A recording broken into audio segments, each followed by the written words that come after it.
hello, all you fabulous people. I'm Chloe Wilde. And I'm Sonia Mangat, and we are so excited to be repping out here for Etalk on the red carpet, Bell Media Upfront 25. The stars are already arriving. You can really feel the excitement building. We're talking big names like Hamza, Chad Michael Murray, Tom Green, and Charlotte Lebon from one of our favorite shows, The White Lotus. They are all on their way. Oh, and your French is so good. And in just a few moments, we're going to get all the inside scoop about the highly anticipated return of Project Runway Canada. I personally, Chloe, cannot wait for this one. Oh, me too. Listen, there's so many stars to talk to, and you and I, we have got to get into position. Oh, yes. Let's get this pre-show started, shall we?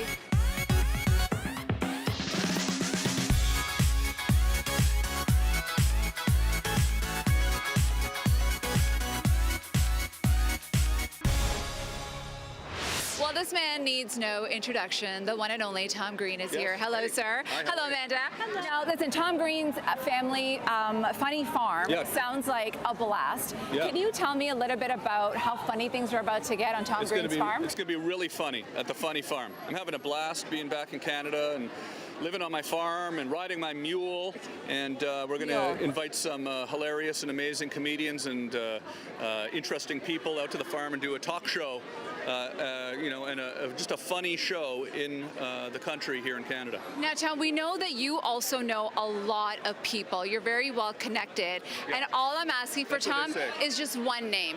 One name that you can give me a hint on who is coming to the funny farm. Oh, well, because it's interesting. You kind of got me in a corner there because it was kind of going to be top secret. We weren't going to say anything. And I put you in a corner. So we actually haven't made the show yet, so it's coming soon. So you're going to have to wait. You're going to have to wait. You're going to have to wait because I don't even know. I have people I'd love to have the show. You know the names I do want to know really quickly? Mule's name and just two other animal names. Yeah, well, Fanny will be on the show. Fanny. How's Fanny doing? Fanny is the largest mule in Canada. Yes. And she's amazing. And Kia the donkey will be on the show. There's some names for you right there. Laura and Aria. But we're going to have great people, funny people on the show. Some people who maybe never have been to a farm in Ontario before to come out and help me shovel some manure. Maybe some people who have never shoveled manure before, right? So we'll have a lot of fun and we'll interview. Also, I think my invitation got lost somewhere in the mail, so please check on that. Come shovel some manure with us. We'd love to have you. I would love to do that. You can use the help for sure. Tom Green, everyone. Chloe, back to you. Thank you. Thank you. Jay, Trey.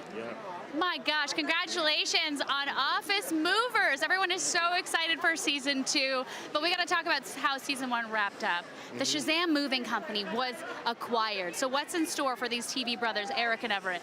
Oh man, you want to tell her, or should I tell her? I don't want to give spoilers or nothing, but it's bigger, it's better. Starts off with a bang. The comedy is sharper, the characters are booming, and they're mixing and mingling, and the chemistry's amazing. Yep. It's gonna be great. Keyword booming. That's all I'm gonna say. Keyword booming and looking very good. The outfits today. Yeah, man. Fresh from work, man. We're fresh off the shift. So we have to come out and represent. Yeah. You guys are the movers. So if you needed an extra set of hands, which Canadian celebrity would you trust as a moving buddy? Ooh. Seth Rogen's got a good frame. Yeah, he's got good shoulders and stuff, good hands. Yeah, I can see him moving a bin for sure. I'd get Mike Myers out there, say, come help me move a little bit and see what his back do. So yeah. I want Mary Berg. I feel like she would bring snacks on moving day. You know what? Mary would bring the energy. You know what? No eating in front of the client, though. No, never in front of the client, just behind closed doors. Listen, the two of you are an iconic set of siblings. I've been such a fan of you guys since your Much Creator days, but you're not the only iconic set of siblings out there. There's lots of famous ones, the Kardashian-Jenners, the Wayans, the Hemsworths. Which of those three do you admire the most, identify with the most? I definitely say the Wayne brothers. We definitely watched them a lot growing up. And we had a chance to work with Marlon very, very, very briefly in our early YouTube days, so that was really cool. But yeah, I don't know. Yeah, definitely the Wayans, for sure. What they did in comedy is so inspiring. Like he said, we grew up watching them. They helped shape our sense of humor. And we're brothers. Yeah, and your brothers. Listen, I am obsessed with you guys. I wish I could steal your jacket right now, but I'm assuming you need this inside the Bell Media Upfront. Thank you so much for being here. I'm always cheering you on. Thank you so much. We'll see you soon. Look who it is, my friends. Charlotte Lebon from The White Lotus. First of all, bonjour, Charlotte. Bonjour. I've been practicing that all all day. Oh, yeah? And It's that great. is Sounds as far great. as my French goes. I'm proud of you. Thank you. Merci. De rien. Listen, Charlotte, listen, we knew that the first 2 seasons of The White Lotus were incredible. But I agree. how does it feel knowing that the 3rd season actually ended up being so explosive and literally kind of took over the culture? Took over the culture. I mean, it's hard to grasp even for me. I mean, it was the whole experience was just overwhelming from the second I knew I had the part to the moment I was actually in Thailand shooting the thing, and then when it came out and to see how people were just embracing it and all the stuff that I was seeing on social medias and the memes, and it's overwhelming. I mean, it's difficult to expect a reaction like this. And But you killed it, girl. Well, thanks. And fans also loved your line when you say, "I am not French, I am from Quebec." It's not the same It thing. is not the same. Listen, Yes. how does it feel to be representing Quebec on such an international Well, level? it was about time to represent in such a big cultural phenomenon as the White Lotus, as a Quebecer, a proud Quebecer. Yes. But I mean, I was lucky enough to work with someone who was open to it as well, because on the paper, my character was supposed to be French. Yes. And Mike White was like, well, I mean, I said to Mike White, maybe it would be cool if she would be French Canadian because I it's love that. original. Good for you. And he's Good just, for you. I mean, We're speaking up. But he's also really cool, you know. Hey, really quickly, if Mike White was to do season 4 somewhere in Canada, what would be like the location that you would pitch to him? You got 10 seconds, girl. Are you gonna say your hometown? Montreal. But I don't think, I mean, I would love for it to be in Montreal, but I think people are just, they want, they want White Lotus to be exotic. Okay, They so want not to in escape. Canada. I don't feel like Got Montreal has the escape Got it. vibe. We heard that that we loud and need. clear. You hear that, Montrealers? Montreal is my muse, my heart. I live there. I love it. Congratulations, my dear, Thank on you so all much. the success, and we can't wait to see what you do next. Thank you. Chloe, the one and only Charlotte, and how is my French? Good, right? I'm joined now by 2 of Canada's finest stars, Stephen Amell, Hamza here representing for The Borderline, a crime thriller. 2 of my favorite genres, I must say. Tell us everything. I can't tell you anything. No, it's a conflict goes on along the borderline, but it's the borderline up in the Thousand Islands. Ooh, I need to hear more about this. Essentially, well, as that conflict is going on, we're also trying to resolve the story between 2 childhood friends who went very different ways in terms of their legal situation in life, and they try to reconcile their differences, seeing each other for the first time after, 15 years? Something like that. Wow, so there's history, there's drama. It sounds gritty. Yeah. It sounds tough, which is why I think you guys did a lot of cold plunges on set. Whose idea was it to start doing cold plunges? That was my idea. I like cold plunges. You can get one on like Amazon. It's called a cold pod. So we just set it up, put ice in it. It was the fall too, so it was getting cold. Not an ad, just a fan. He dragged me into it a couple of times. It was fun. I was gonna say, I was like, if it was his idea, were you reluctant? Did you lose a bet? No, I was just like, well, he's doing it. I might as well try it. I liked it, but I wasn't as brave as Stephen here. Okay, So- important question about cold plunging. Did you put your hands in? As an avid cold plunger myself, I feel like that's an important question to ask. I don't like hands in. Yeah, no. I don't think I could. Okay. I needed But I needed to brace myself. Yeah. But at the end, I would dunk my head, except sometimes I wouldn't, because I'd just be going back to set, right? So I'd be red up to here. You guys are amazing. Have an amazing time tonight. Happy early Father's Day to both of you, and congratulations on The Borderline. Thank you very much. Enjoy your time. Thanks so much. Sonia, what a great way to kick it off. How are you? Oh, things just got really spicy. I am here with the new MasterChef Canada judges. Hello to all of you. Hello, Mary, first of all. Yes. Listen, this is a show that actually launched your entire TV career. Yes. And now you're on the other side of it as a judge. Mary, who knew you could be so judgy? What are you excited about? It's mind-boggling. I am so excited to see what Canadian home cooks have to offer. From experiencing it from the other side, I know how stressful it can be.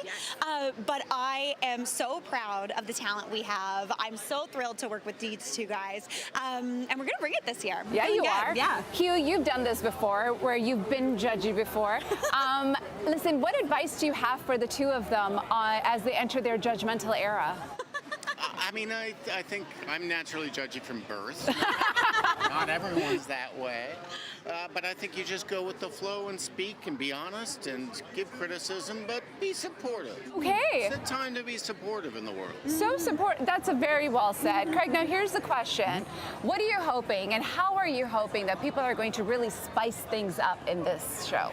I just really want to see contestants and home cooks that really want to win it all. You know, it's a huge cash prize, $100,000. That's a lot of money. That is. I just started sweating right now. Okay, so we're gonna play a little game, and it's called Chef's Kiss or Burnt. So you guys are both going to, all of you are going to get a little paddle. I am obsessed. Okay. So Chef's Kiss means you support it, burnt means get rid of it. So are we ready for the first one? Yes. Let's do it. The cucumber salad. Oh my goodness. Okay, we all agree on that. You know what? That's actually that's really nice. Love that you guys get along. Dubai chocolate, have we tried it? And do we love it? Oh, okay. I wanted to be anti, but I'm pro. You're pro, Yeah. Okay. Okay, adding tomatoes to everything. Oh, you're setting us up for failure here. Oh, okay, we got one. We've got one chef's kiss. Okay, I'm really curious. You know what? Now I'm about to judge you to see who says yes to this. Pickle and jalapenos in your Diet Coke. Mary Berg! Love it, She likes things spicy. Okay, last but not least, cottage cheese trend that is going everywhere right now. No, that's all I eat. That's all I eat. Yeah, but food should be about enjoyment, not just protein. And this is why these three are going to be the judges and not me. All right, Chloe, back to you. Chad Michael Murray, a big welcome back to Etalk. Thanks. It's nice to be here, back in Canada. I'm looking at the CN Tower right now. It's awesome. I mean, listen, you're here in Toronto. You film all over Nova Scotia with Sullivan's Crossing. When do you feel most like an honorary Canadian? Kind of always. Well, growing up in Buffalo, right over the border, I mean, I'm practically Canadian as it is. Like, we're as close as we can get. Spent a lot of time up here as a kid and going over to Niagara Falls.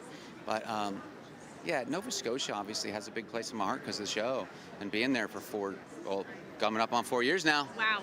I know. We got to talk about the show. Last week's episode, Cal and Maggie finally talked about moving in together. What is next for these two lovebirds? Drama, romance, a cliffhanger? This is Sullivan's Crossing. I'm pretty sure there's an outside chance there's going to be some drama. No, I got to be honest. The season finale, we're going to do a 2-hour season finale. Watch out. No joke, watch out. Get your popcorn ready because it's a heck of a cliffhanger. Geez, listen, lots of anticipation building for Freakier Friday, but I need to know something very important. What is your trick to the Jake motorcycle entrance when you take off the helmet and somehow your hair is like, it's perfect? Because I bike in this city and every time I take off my helmet, I don't look like Chad Michael Murray. Yeah, I don't know about that. I'm sure you look better than Chad Michael Murray. That was one of those things. We had just finished the longest day, and that was the last shot of the day. And so it was a mess. It was a big old mess. And you're cruising in, and it's got to look a certain way. And hey, you know what? I'll take what we got. You are booked and busy. You're also working on a Bills fandom documentary, and you've said that the Bills Mafia is a way of life. How's the doc going? Incredible. We got great interviews with like the biggest Bills fans that you could ever imagine. Unbelievable stories. We have, lifelong Bills fans, people who are trying to hit their streak of like 400, 500 games in a row. We have really heartfelt, pulling at your heartstrings stories. Just an unbelievable crew. Like, there's no fan base like the Bills Mafia. No one gives like the Bills Mafia. And they always show up, show out, and win, lose, doesn't matter. They're there. Well, listen, Etalk has a surprise for you because we actually we got a Bills player here on the red carpet, the one and only Dion Dawkins. My God. How you doing? What's up, brother? Yeah, the crazy thing is we were like talking about what were you gonna wear, and this is something what we thought. Like we was like, Chad was gonna be different today. And I was like, he's gonna be snazzy. Even Tony said that he might wear like a cowboy leather. I said, I don't know, Toronto cowboy leather, sweet.